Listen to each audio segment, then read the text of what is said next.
हरे कृष्ण। भगवान निराकार हुनुहुन्छ, भगवानको रूप छैन भनेर भनेको छ।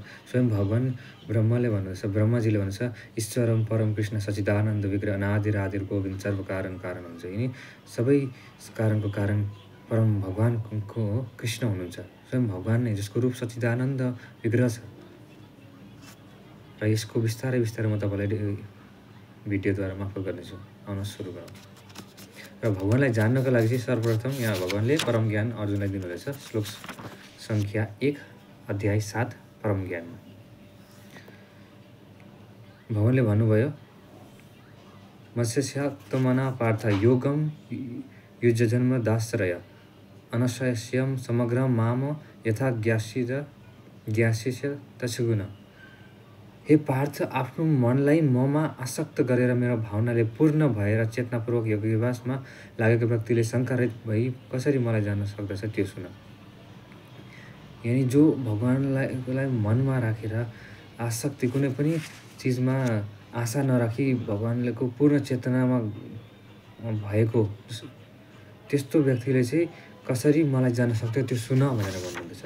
फेरि त्यसकै नेक्स्ट श्लोकमा के भन्छ, ज्ञानम तेहिम सर्वज्ञानमिदं वक्ष्याम श्रेष्ठ यज्ञात्वा म नेह भूयो ज्ञानजायतव्यं म विश्वसिते।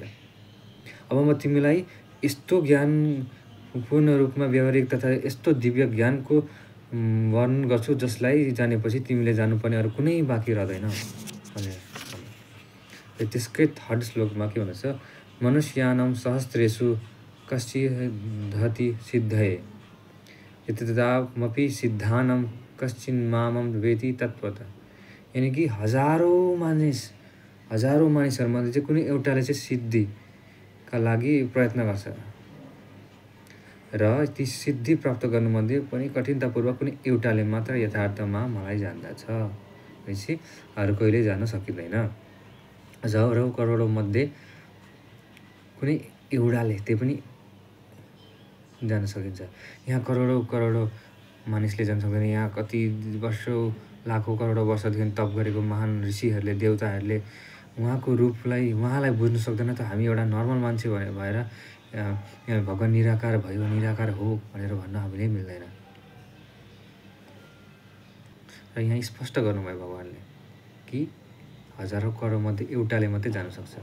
कहाँको ठुल्ठुलो ऋषि मुनि स्वयं देवताहरूले बुझ्नु नसकेको हामी एउटा तुच्छ मान्छे भएर हामीले बुझ्न सक्छौँ भगवानलाई? भगवान हामीले बुझ्नै सक्दैन। त्यही कारणले भगवानलाई निराकार होइन।